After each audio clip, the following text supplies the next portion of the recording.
कल आपने complete year पढ़ लिया था, शुरू से मैंने एक बार रिवाइज करा दिया था and we have completed up to middle year.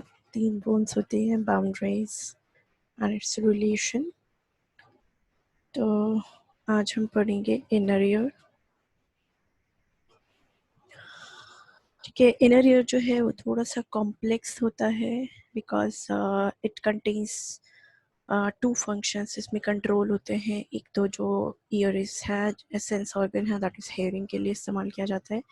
Second, यहाँ पे आपके इक्विलिब्रियम को मेंटेन करने के लिए या पोजीशन वाइल मतलब वाइल स्टैटिक और वाइल या मूविंग, ठीक है, तो उस पोस्चर को मेंटेन करने के लिए, उस इक्विलिब्रियम को मेंटेन करने के लिए जो स्ट्रक्चर की ज़रूरत है that is present in the inner ear. So inner ear के 2 काम हैं, एक तो सुनने का, ऑडिटरी इम्पल्स को लेके जाता है, एंड सेकेंड आपके पोजीशन को इक्विलिब्रियम मेंटेन करता है।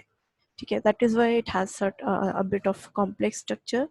सो इसके लिए टर्म यूज़ किया जाता है लेबिरिंथ। सो इनर ईयर को हम एक टर्म और यूज़ करते हैं इनर ईयर के लिए, that is labyrinth. So labyrinth का एक एग्जैक्ट अगर मीनिंग देखा जाए तो it means anything that is complex, specially a pathway. ठीक है, सो यहाँ पे हम ऑडिटरी पाथवे या इक्विलिब्रियम पाथवे है which is a complex structure that you could see. So this is called as labyrinth. So इसमें फर्दर जैसे अभी तक हम पढ़ते आ रहे हैं कि ये petrous part of the temporal bone के अंदर प्रेजेंट होता है। Still it consist of 2 parts, the bony part and the membranous part. यानी इसमें एक पार्ट है जो बोनी है, एक पार्ट है जो मेम्ब्रेनस है। जो बोनी पार्ट है that is the outer part, clearly आपको विजिबल है, this all is the bony part. And इस बोनी पार्ट के अंदर एक स्ट्रक्चर पाया जाता है which is covered by a membrane, so that is called as membranous part. So inner ear जो है इसके 2 पार्ट्स हैं, bony part and membranous part, जिसे हम बोल देते हैं bony labyrinth and membranous labyrinth. हमने बोला बोनी पार्ट तो जो आपको क्लियरली ये सब विजिबल है, this all is an inner ear, this was an external ear, tympanic membrane. Then we have ear ossicles. We have a oval window.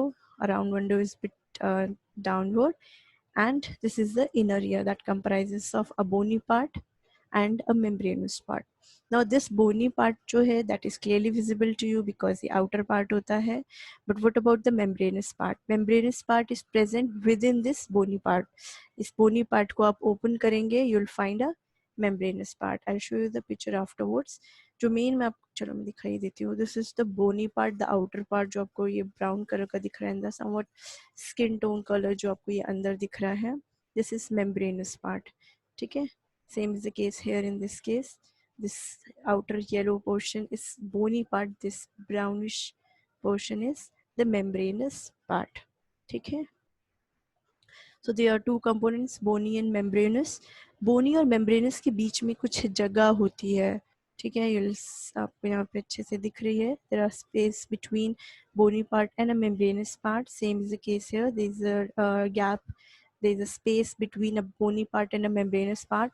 This gap or this area or this space is filled by a fluid that's called as perilymph.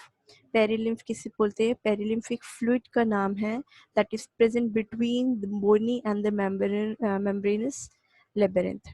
इसका जो composition है it is similar to extra cellular fluid, यानी कोई भी cell के बाहर जो आपका एक्स्ट्रा सेलुलर फ्लूइड का कंपोजिशन होता है, same is the composition over here पेरीलिम्फ.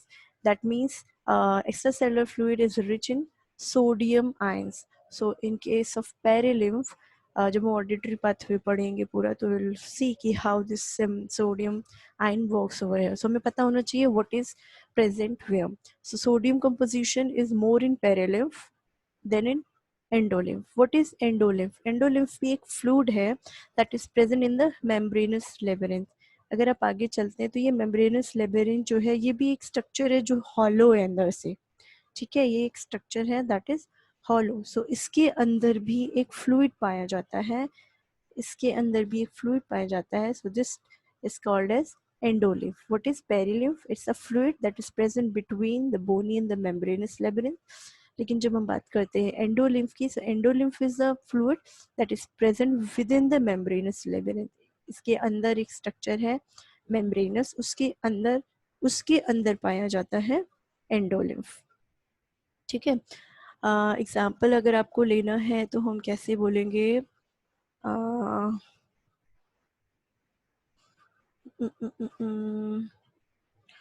Bony and ऐसा कौन सा स्ट्रक्चर होता है जो बोनी है and then okay, let's take an example of a coconut. ठीक है, वैसे कोकोनट का नहीं यहाँ पे फिट होगा बट स्टिल कोकोनट की एक आउटर कवरिंग होती है that is very hard, let's consider it is a bony labyrinth and then we have a membranous labyrinth inside. ठीक है, जो वाइट पार्ट है उसका that is the membranous. White part भी अंदर से हॉलो है ना, चारों तरफ से घिरा हुआ है, तो बीच में एक स्पेस आ जाता है, उसमें जो पानी पाया जाता है that you can consider as endolymph. So what exactly is endolymph? Endolymph जो है बोनी के अंदर था मेम्ब्रेनस, और मेम्ब्रेनस स्ट्रक्चर जो है दैट इज स्पेशियस, बीच में स्पेस आता है। सपोज अगर यहाँ पे है तो ये गोल है, तो अंदर से जो आपका वो होगा मेम्ब्रेनस लेबिरिंथ है दैट इज ऑल्सो राउंड। अब कोई भी चीज राउंड है तो ऑफ कोर्स बीच में एक स्पेस, फ्री स्पेस बच जाता है, that free space is filled with endolymph. So what exactly is endolymph? Endolymph is a fluid that is filled within the membranous labyrinth. और इसका जो कंपोजिशन है, cellular composition, that is similar to that of intracellular fluid, यानी एक cell के अंदर जैसा भी फ्लूइड कंपोजिशन होता है, same is the case with the endolymph. That means potassium ion is more inside the cell, हम बोलते हैं। तो हम कह सकते हैं कि एंडोलिम्फ जो है that has higher concentration of potassium ions. ये दो चीजें जो आप याद रखिएगा, perilymph is contains high amount of sodium ions, while जब हम बात करते हैं एंडोलिम्फ की, so it contains high amount of potassiums। ये तो मैं पता ही है, it is embedded with in the petrous part of the diet, यानी ये सब कुछ जो है ये आपके टेम्पोरल बोन के अंदर है। ठीक है, this all is embedded in the petrous part of the temporal bone. So coming to the function of the inner ear की बात करें तो इनर ईयर में फंक्शंस क्या होते हैं? इसका पहला काम होता है it convert mechanical waves into electrical signals. अभी क्या था, यहाँ से साउंड वेव्स आ रहे थे, साउंड वेव्स आए, साउंड टिम्पैनिक मेम्ब्रेन ने इसे मैकेनिकल एनर्जी में तब्दील कर दिया। आप पढ़ चुके हैं what is mechanical energy, something that is moving. ठीक है, उस मूविंग, कोई भी चीज मूविंग होगी उसके अंदर जो एनर्जी पाएगी that is mechanical. So this mechanical energy जो to and fro vibrational movement होता है that is pass to the ear ossicles from the handle of the malleus to the incus and then steppes.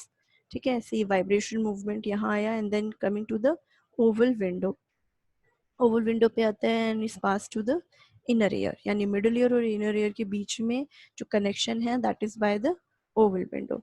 So now this mechanical energy is converted into an electrical signal in the inner ear, which is taken by the nerves and taken to the brain. So यहाँ पे जो complete ear है that is acting, inner ear is acting as a transduction. ठीक है, the second function is to maintain balance by detecting position and motion। अगर आप motion कर रहे हैं तब आपको इक्विलिब्रियम चाहिए, जब आप बैठे हैं, लेटे हैं, तब भी आपको एक पोजीशन चाहिए होती है। So that is maintained by your ears only and that structure that maintains such functions are present in the inner ear. So inner ear में दो काम हो गए, एक तो ऑडिटरी जो सिग्नल्स थे that are formed, and second it detects the position and motion and maintain the balance। इसको हम कंप्लीट अच्छे से पढ़ेंगे इन आवर नेक्स्ट लेक्चर्स कि how electric signals are form, that is auditory pathway, and how the balance is maintained. अभी हमने बात की थी दो लेबिरिंथ की, दो पार्ट की, इनर पार्ट को तो हमने दो पार्ट में डिवाइड किया था। The inner, the outer part that is the bony labyrinth, this is the bony labyrinth, यानी आपके पेट्रस पार्ट जो एक बोन था, बोन के अंदर एक और बोनी पार्ट आपका ये अलग से पार्ट आ गया। ठीक है, सब bony part that is the called as bony labyrinth, and then inside this bony labyrinth we have another structure that is the membranous labyrinth. Okay, I've not corrected this, this is membranous। Okay, bony labyrinth जो होती है इसके अंदर क्या क्या पाया जाता है? पहली बात तो it is in present of course in the part of पेट्रस part में मौजूद है, पढ़ लिया हमने। Next is it is composed of cochlea, this round structure. ठीक है, ये जो भी राउंड राउंड आप हमेशा बाहर से देखते हैं, कोई भी स्ट्रक्चर देखते हैं उसमें आप हमेशा सिर्फ इनर ईयर को अंदर से कभी नहीं देखते, आप हमेशा उसका आउटर स्ट्रक्चर देखते हैं। So जो outer structure होता है that composed of three things, that is cochlea, vestibule and three semicircular canals। आप कोई भी स्ट्रक्चर उठा के देख लें, आप हमेशा देखेंगे we have an outer this structure, this is called as cochlea, then we have vestibule, and then we have 3 semicircular canals. ठीक है, यहाँ पे भी देखें, so this is vestibule outer, then we have sorry, this is cochlea, the round coiled structure है, so इसको बोल दिया हमने cochlea. Then we have a bit straight structure जिसे हमने बोल दिया क्या, vestibule, and then we have 3 semicircular canals because they are not forming the complete circles, so they are semicircles, so we call it semicircular canal. So we have 3 semicircular canals, vestibule and cochlear. So अगर आपसे कोई ऐसे पढ़ाता है आपको, या कोई आप कहीं पढ़ते हैं कि there are 3 part of inner ears, the cochlear, the vestibule and the semicircular, so don't get confused, it's one of the same thing. हम इस तरह से पढ़ रहे हैं कि बोनी लेबिरिंथ है, उसमें 3 पार्ट हैं, that is a cochlear, that cochlear हम कंसीडर करते हैं bony structure, vestibule is the bony structure, and then we have 3 semicircular canals. All these structures normal सी बात है, अगर ये बोनी है so it of course it is lined by periosteum, और इसके अंदर जो fluid present होता है that is perilymph. So perilymph is present between the bony structure outside, and inside it is lined by a membranous labyrinth. Coming to the membranous labyrinth, it lie within a bony labyrinth. यानी ये petrous सामने जैसे पढ़ा था, ये petrous part में present होता है. We go and call it KB. Of course, it is present in the petrous part of the temporal bone, but it is present within the bony labyrinth. जो बाहर का ये bony labyrinth था, उसके ही अंदर present होता है membranous labyrinth. इसमें क्या क्या प्रेजेंट होता है? अब आपने देखा जब ये बोनी लेबिरिंथ आपको जो था, इसमें अंदर एक डक लाइक स्ट्रक्चर है, ठीक है, एक क्या कह सकते हैं, एक ऐसे ही फ्लैट डक लाइक स्ट्रक्चर है in the complete all the 3 areas of the inner ear. So जो कॉक्लिया में प्रेजेंट होता है duct like membranous part, that is called as cochlear duct. जो सेमी सर्कुलर केनाल में प्रेजेंट होता है that is called as semi circular ducks.